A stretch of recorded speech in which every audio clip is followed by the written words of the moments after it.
Bonjour Baptiste Giraud. Bonjour. Vous êtes maître de conférences en sciences politiques à l'université d'Aix-Marseille. Vos recherches portent sur la recomposition du syndicalisme et sur le dialogue social en France. Bienvenue à l'entretien de la vie ouvrière. Merci.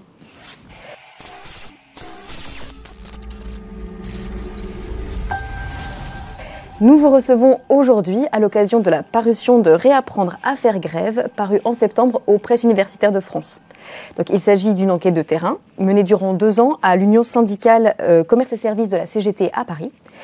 Enquête au cours de laquelle vous avez été amené à suivre de très près 3 mobilisations, 3 grèves en Île-de-France.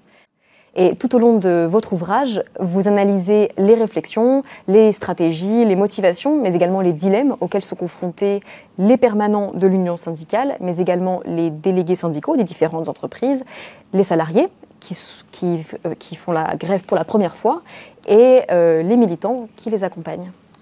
Et cet ouvrage contribue ainsi à alimenter la réflexion sur la grève, sur ce qui peut la rendre possible, ce qui peut l'amener à être victorieuse ou, à l'inverse, à échouer. Et je vais commencer par une première question très générale. Quel est le rôle de la grève ? Alors effectivement, pour compléter ce que vous venez de dire, mon ouvrage il porte sur la manière dont certains salariés militants découvrent et font l'apprentissage de la pratique de la grève. Et donc mon ouvrage porte sur des militants qui ont peu l'habitude de se mettre en grève et vise à restituer la manière dont les permanents de l'union syndicale de la CGT accompagnent ces militants et ces salariés dans l'apprentissage de la grève et de réfléchir donc au rôle, aux usages de la grève. Alors la grève, ça sert d'abord aux salariés et à leurs représentants syndicaux dans les entreprises pour défendre leurs intérêts collectifs dans des contextes d'entreprise qui sont caractérisés par un pouvoir patronal très dur, très coercitif. Et donc souvent le recours à la grève est un préalable nécessaire pour créer les conditions d'une négociation avec un employeur qui est très résistant à l'idée de négocier avec les représentants syndicaux. Et puis la grève, c'est une modalité d'action qui sert aussi à structurer le syndicalisme sur le plus long terme dans l'entreprise, c'est de faire la démonstration aux salariés de ces entreprises de l'utilité de l'action syndicale, de l'action collective, dans la volonté d'aider à construire sur la durée le syndicat et de donner aussi à ces salariés et à ces militants l'expérience de l'action collective. Pouvez-vous présenter l'Union syndicale Commerce et Services de la CGT à Paris ? Quand est-ce qu'elle a été créée ? Combien a-t-elle d'adhérents et qui l'anime ? Alors l'Union syndicale Commerce et Services de la CGT à Paris, c'est une structure un peu singulière, on va dire, dans le paysage de la CGT, parce que la CGT, normalement, elle repose plutôt sur des syndicats d'entreprise. Et là, l'Union syndicale, elle vise à rassembler, à regrouper tous les militants et les adhérents de la CGT, de toutes les entreprises du commerce et des services de Paris. Alors ça s'explique par le fait qu'à la fois, il y a beaucoup de militants, d'adhérents et de salariés dans ces secteurs à Paris, c'est le principal secteur d'activité, et en même temps, c'est souvent des syndicats plutôt faibles. Plutôt faibles, je veux dire par là, en termes de nombre de militants, en termes d'histoire syndicale, parce que c'est des nouveaux secteurs. Et donc l'idée, c'est de regrouper plutôt ces adhérents et ces militants pour mutualiser leurs ressources, mutualiser les expériences et faciliter justement l'apprentissage du syndicalisme pour vos auditeurs, pour que ça soit bien compris. L'enjeu quand même dans ces secteurs, c'est qu'il y a tout un travail d'apprentissage de l'action syndicale dans ces différentes dimensions qui reste à faire souvent dans ces secteurs. Et donc c'est en gros entre 2000 et 3000 adhérents directs, plus tous les syndicats qui sont aussi d'entreprises qui sont affiliés à l'union syndicale. Et l'union syndicale, au moment où je l'ai étudiée, elle était animée par 3 permanents, j'imagine qu'aujourd'hui c'est à peu près pareil, qui se relaient pour accompagner les militants dans l'apprentissage de leur rôle de représentant syndical. Et quelles sont ces activités plus précisément ? Alors, il y a 3 grandes facettes de l'activité de ces permanents. Il y a évidemment tout le travail de formation syndicale que tous les militants connaissent et qui est vraiment très important, encore une fois, parce que pour beaucoup, ils découvrent ce qu'est le travail, l'activité et le rôle des représentants syndicaux. Donc, on les forme aux différents mandats qu'ils ont à occuper dans l'entreprise. Il y a tout un travail ensuite de négociation avec les employeurs autour des protocoles électoraux pour organiser les élections professionnelles. Là encore, ça s'explique aussi par la spécificité de ce secteur, par le fait que c'est quand même généralement des directions d'entreprise qui sont très peu disposées en elles-mêmes à organiser les élections professionnelles. Donc les permanents ont un rôle important et c'est une activité très chronophage pour eux. Puis bien sûr, sûr, ils ont une expertise juridique en la matière. Et puis la troisième dimension, c'est l'activité revendicative proprement dite, que ce soit pour relayer les mots d'ordre de mobilisation de la fédération ou de la confédération, ou bien pour organiser ou soutenir les militants dans leur grève, dans leur mobilisation dans les entreprises. Alors, on va revenir sur cette dernière mission de l'Union, mais d'abord, je voudrais vous demander si le secteur des commerces et services, c'est un désert syndical. Cette expression revient souvent dans l'ouvrage. Est-ce que donc c'est un désert syndical? Et qu'est-ce qu'on peut dire de l'activité gréviste dans le secteur du commerce et services? Alors, c'est une expression qu'on utilise assez couramment pour désigner tous les secteurs où la présence syndicale est faible. Alors, d'un côté, on peut dire que l'union syndicale a fait plutôt exception ici, parce que je l'ai dit tout à l'heure, près de 3000 adhérents directs, c'est pas rien. Mais si on le rapporte évidemment au nombre de salariés, plusieurs centaines de milliers dans ce secteur, évidemment c'est une goutte d'eau. Hein. Et alors c'est pas du tout spécifique à la CGT, c'est l'ensemble des syndicats, c'est peut-être utile de le préciser, qui rencontrent des difficultés pour se développer. Et ça tient à plein de raisons que chacun peut deviner, la précarité des salariés, le fait que ce soit aussi des collectifs de travail souvent très instables, il y a un renouvellement permanent. Et ce turnover, il touche aussi les collectifs militants. C'est-à-dire que parfois les syndicats arrivent à s'installer et puis les militants vont changer de métier pour aller vers des métiers mieux rémunérés, moins pénibles, etc. Et donc ça fragilise la présence des syndicats dans la durée.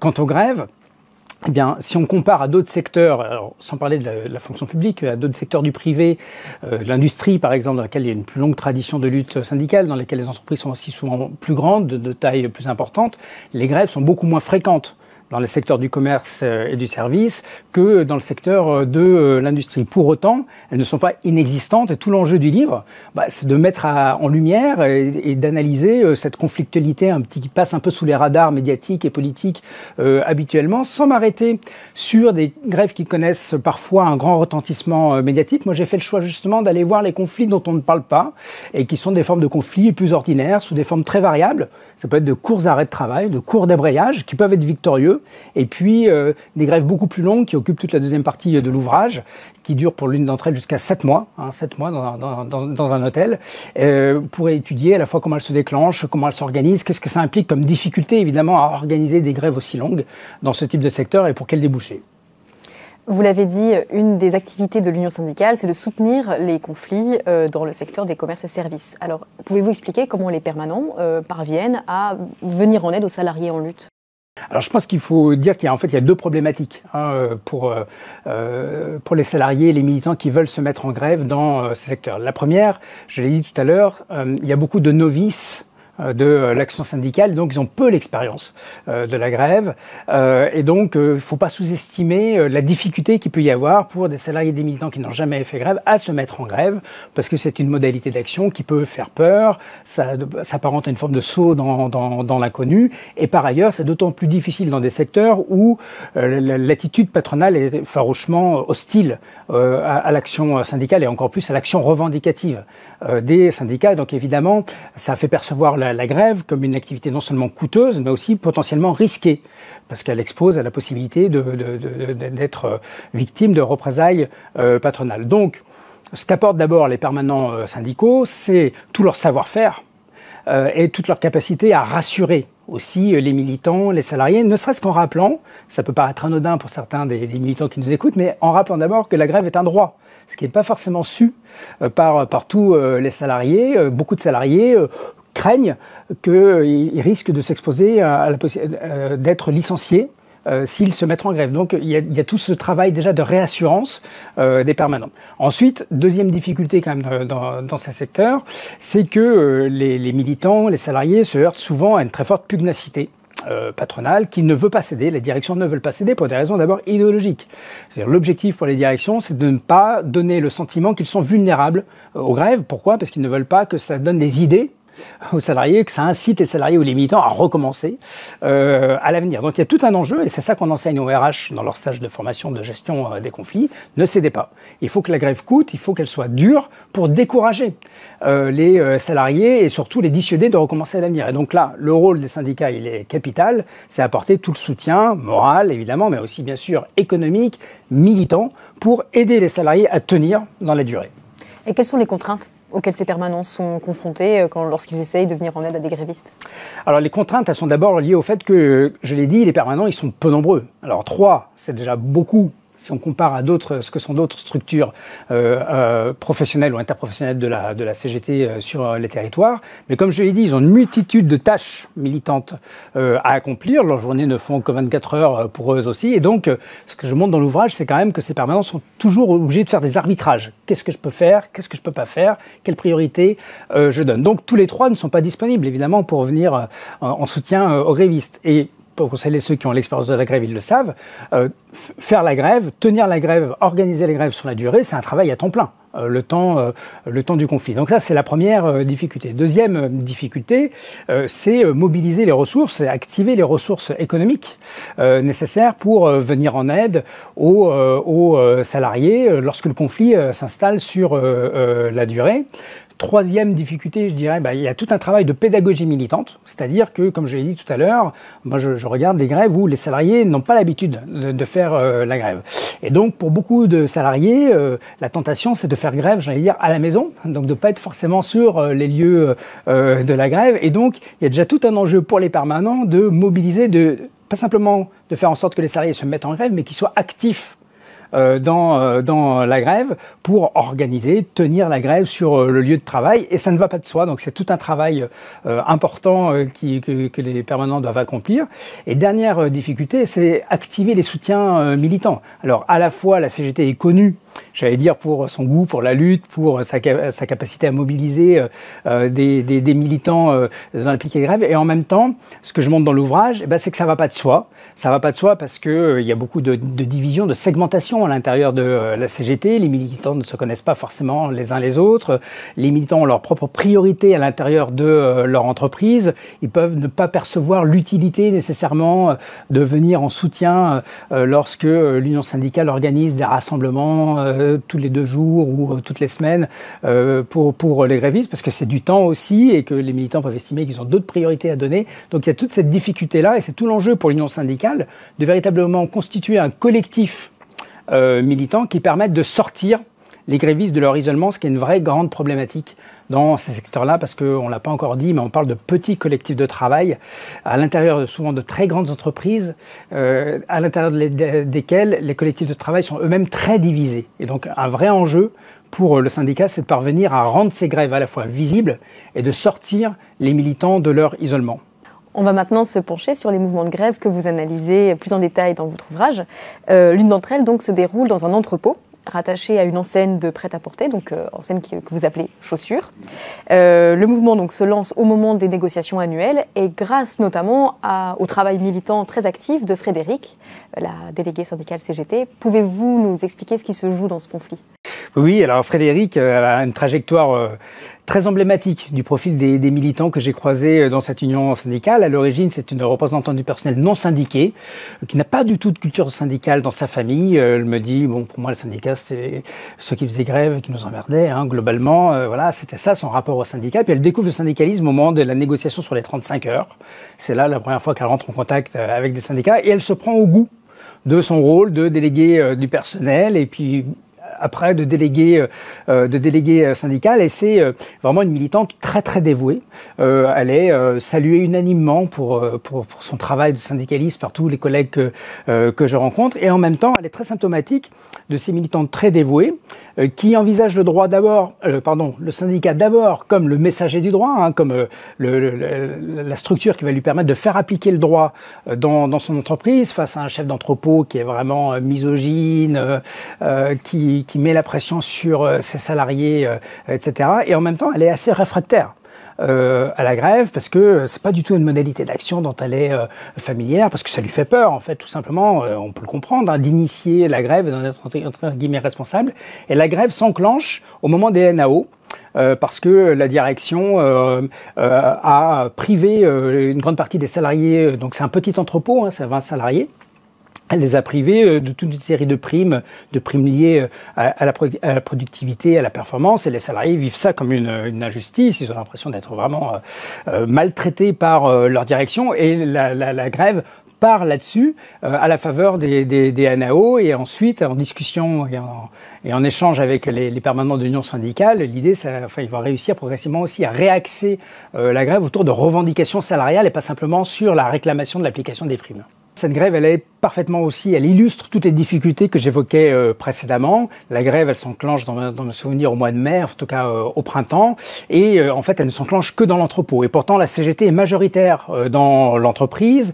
Frédéric, grâce à son dévouement, elle a développé beaucoup l'adhésion, mais typiquement, elle n'arrive pas du tout à étendre la mobilisation au monde des boutiques, aux salariés des boutiques, parce que c'est des salariés qui n'ont pas le même statut, parce qu'ils ne perçoivent pas les salaires de la même manière, ils ont beaucoup de primes à la vente, donc eux, ils voient plutôt la grève comme un risque de se pénaliser à un moment où les ventes vont bientôt se développer à la faveur de la période des soldes, etc. Et donc, la grève, elle va rester uniquement concentrée dans l'entrepôt. Donc, elle illustre, cette grève, déjà, les effets de la segmentation que j'évoquais tout à l'heure de ces collectifs de travail, ce qui peut expliquer notamment qu'à la différence d'autres secteurs d'activité, même une fois que la grève est déclenchée, bloquer l'activité de l'établissement, c'est très compliqué. Donc faire pression sur le patron par le levier économique, par le moyen de la grève, ça va pas de soi.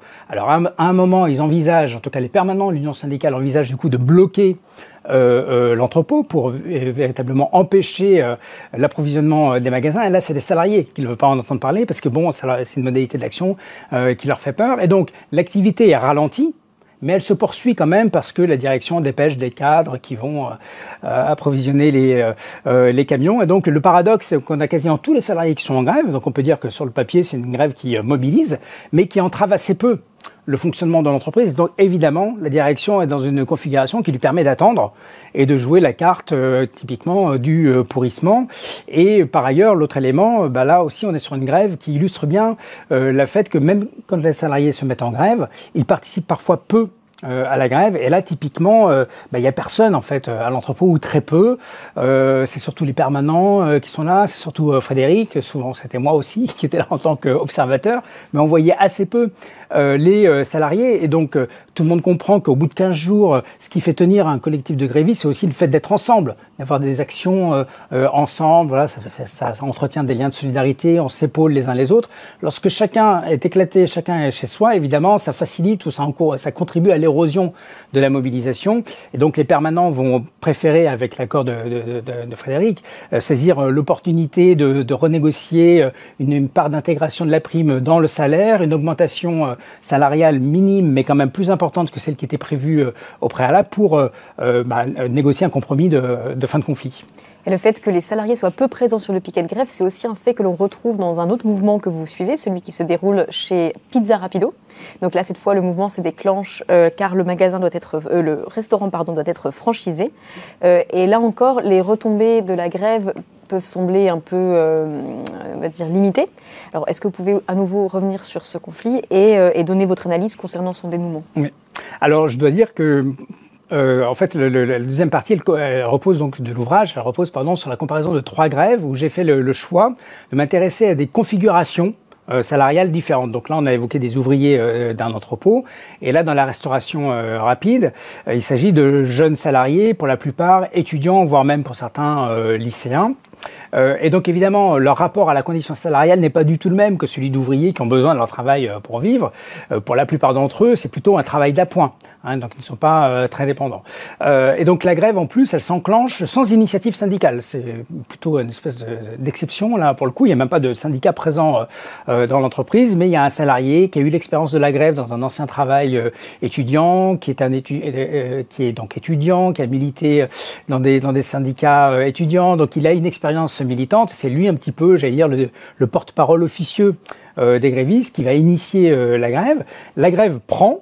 Elle mobilise l'ensemble des salariés parce qu'il y a des liens de camaraderie et d'amitié entre eux assez forts. Donc par solidarité les uns avec les autres, ils se mettent tous en grève. Mais en revanche, quasiment aucun effectivement ne participe à la grève. Certains de ces jeunes grévistes préfèrent utiliser le temps libéré pour préparer leur partiel pour les uns, les autres pour faire des activités ludiques, j'allais dire de leur âge, etc. Pour ceux qui sont plus dépendants de leurs revenus, comme ils ont des contrats à temps très partiels, ils peuvent se faire embaucher ailleurs dans d'autres restaurants, et bon, à Paris c'est pas très compliqué, mais évidemment s'ils travaillent ailleurs, ils sont pas à la grève. Et là je dirais, alors à la différence du conflit précédent, je dirais que c'est le conflit qui échoue le plus. C'est-à-dire que là, il n'y a aucune concession qui n'est faite sur les revendications des salariés. Globalement, enfin concrètement, les salariés s'étaient mis en grève parce qu'ils voulaient continuer à travailler ensemble. C'était ça véritablement l'enjeu du conflit.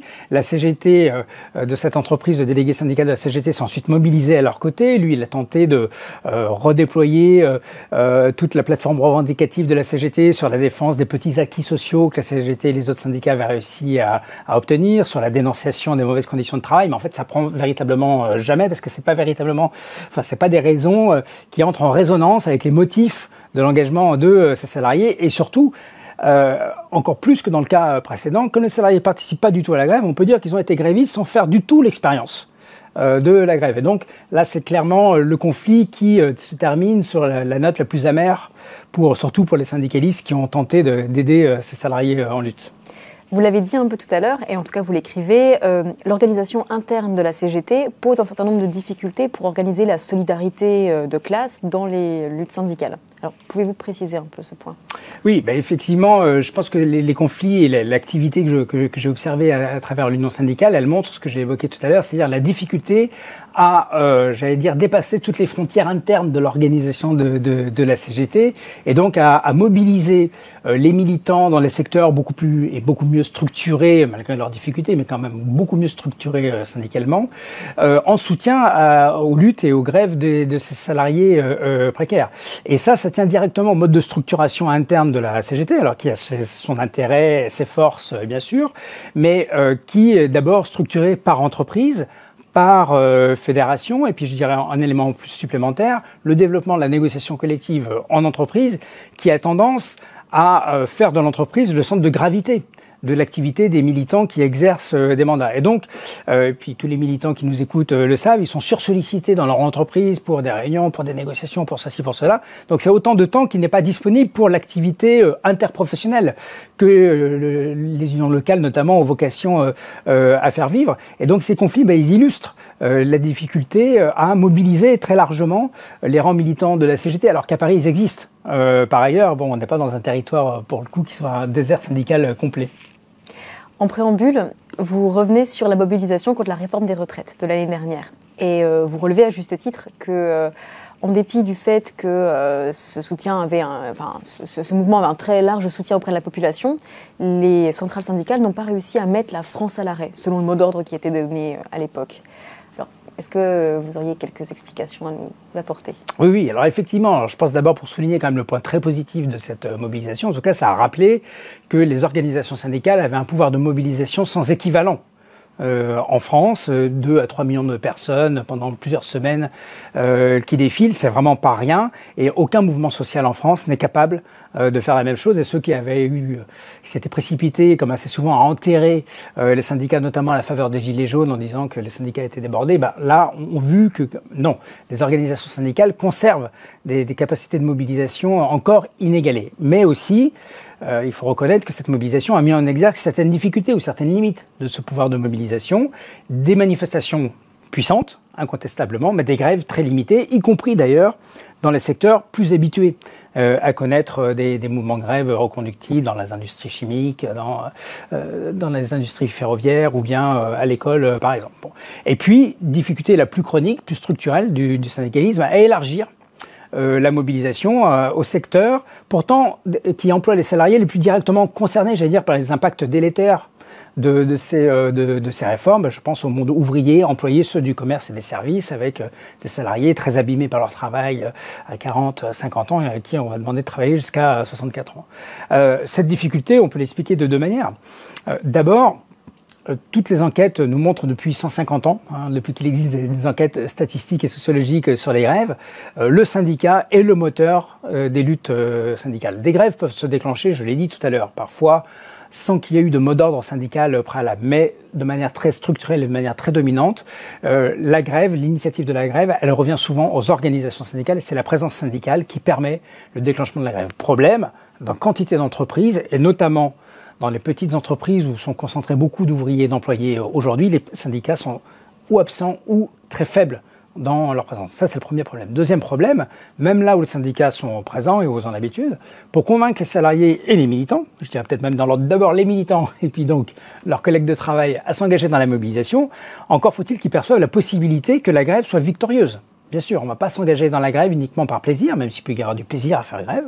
Mais évidemment, on ne va pas s'engager dans des mouvements de grève à répétition ou reconductibles si on n'a pas le sentiment que ça puisse suffire à contraindre le gouvernement, en l'occurrence, ou le patronat à céder. Et là, c'est la vraie difficulté du syndicalisme français, et de la CGT en particulier, au moins sur ces grandes mobilisations interprofessionnelles, c'est que depuis le CPE, en gros, depuis la lutte contre le CPE, il n'y a pas eu de véritable victoire tangible. Et donc, ça entretient une forme de résignation parmi les salariés qui accentue la difficulté à les convaincre de se mettre en grève. Pour terminer, je voudrais vous poser une dernière question. La lutte paie. Alors, c'est quelque chose que nous, journalistes à la Vie ouvrière, on écrit souvent à la fin de nos articles, mais quand on vous lit, on se rend compte que c'est quand même pas toujours le cas et que c'est un peu plus compliqué que ça. Du coup, ma question sera la suivante. À quelles conditions, finalement, une grève peut-elle être victorieuse ? Bon, d'abord, vous avez raison d'écrire, je veux quand même rappeler ça, de rappeler que la lutte paye, et puis j'allais dire, le journal est dans son rôle. Les journaux syndicaux, ils ont cette vocation-là, très importante, à publiciser des conflits, des luttes, pour en faire des exemples et inciter les militants et combattre la résignation. Alors ça, je pense que c'est très important. Alors évidemment, moi, j'ai quand même fait le choix dans le livre de ne pas regarder uniquement des grèves victorieuses, mais de regarder les pratiques de la grève dans la diversité de ses réalités. Juste avant de venir sur les difficultés à en faire des mobilisations victorieuses, je veux quand même insister sur le fait que dans la première partie de l'ouvrage, j'insiste aussi sur l'existence de micro-conflits qui échappent là complètement au regard sociologique en règle générale, mais aussi médiatique et politique, c'est-à-dire de très courts nébrayages, mais qui peuvent suffire à obtenir satisfaction sur les revendications des salariés, notamment dans les entreprises. Il en existe même dans les grandes entreprises du commerce et des services, où les syndicats sont présents, où ils ont une véritable capacité de mobilisation et donc, j'allais dire, une capacité de dissuasion, une force de dissuasion vis-à-vis de l'employeur, et où donc un court débrayage, on donne 2-3 exemples, un court débrayage d'1 ou 2 heures peut suffire à contraindre la direction à renoncer à un projet de réorganisation, bon, par exemple. Cependant aussi, je pense que à la fois le contexte, l'expérience des politiques patronales dans le secteur du commerce et des services attestent, et d'ailleurs je le montre dans l'ouvrage, même les délégués de la CFDT le disent, on voudrait bien être un syndicaliste de dialogue social, mais face au patronat qu'on a face à nous, généralement l'exercice du rapport de force est un préalable nécessaire. Donc il ne s'agit pas de dire que la grève est devenue inutile, mais il s'agit d'attirer l'attention sur le fait que, pour autant, dans les configurations salariales de ces nouvelles entreprises, de ce nouveau capitalisme de services, comme je l'appelle dans le livre, l'efficacité de la grève, elle est plus problématique, elle est plus difficile à construire que dans d'autres secteurs où on peut plus facilement bloquer l'activité et exercer une pression économique sur l'employeur. Et donc, c'est une manière pour moi d'essayer aussi d'interpeller sur les syndicats, se dire, pour leur dire, du coup, il faut aussi anticiper et adapter peut-être la manière de penser à la fois comment recourir à la grève, choisir des moments stratégiques, je ne sais pas, les soldes par exemple, pour que tout le monde comprenne dans le commerce, voilà, là c'est un moment stratégique où il est plus fait, où le patronat est plus vulnérable aux grèves, mais aussi peut-être penser à adapter l'outil syndical dans ses formes, dans ses structures, pour que justement il y ait cette capacité de soutien qui soit indispensable, parce que, encore une fois, le patronat il mise beaucoup sur l'essoufflement et sur l'isolement des grévistes. Mais donc s'il a face à lui un syndicat qui fait la démonstration de sa capacité à mobiliser des forces dans l'entreprise et en dehors de l'entreprise pour soutenir ces grèves, c'est évidemment plus simple, mais sans quoi, effectivement, ce que j'essaie de montrer, c'est que ce que j'appelle le rendement militant, c'est-à-dire ce à quoi sert la grève par rapport aux objectifs qu'on évoquait au début, cette capacité non seulement à faire la démonstration que la grève permet de l'emporter, mais aussi à structurer durablement le syndicat, ça va pas nécessairement de soi. Bien sûr, si la grève est un échec ou si elle a été vécue douloureusement par les salariés, ou si les salariés ont le sentiment de dire tout ça pour ça, entre guillemets, comme ils le disent dans un conflit, ça va être beaucoup plus dur pour le syndicat de les remobiliser sur cette modalité d'action. Mais bien sûr aussi, les acquis de la grève, ils se mesurent pas simplement à des acquis matériels, surtout dans ces secteurs-là où, comme je l'ai dit à plusieurs reprises, il y a un enjeu important de faire la démonstration aux directions d'entreprise de la capacité des salariés à résister. Bon, le simple fait de se mettre en grève, le simple fait de réussir à obtenir des compromis même minimaux avec la direction, ça peut être aussi une manière symbolique d'acter, de rompre avec une pratique assez despotique du pouvoir patronal dans ces entreprises. Et donc, comme on dit assez souvent aux salariés, de relever la tête, de reprendre confiance en eux, de reprendre confiance dans leur collectif de travail. Et donc, il faut aussi, bien sûr, j'attire l'attention là-dessus dans l'ouvrage, pas simplement regarder ce qui a été acquis d'un point de vue économique ou du point de vue des avantages qui ont été obtenus ou concédés par l'employeur, mais aussi voir tout ce qui a pu être obtenu d'un point de vue moral ou plus militant. Baptiste Giraud, merci beaucoup. Merci à vous.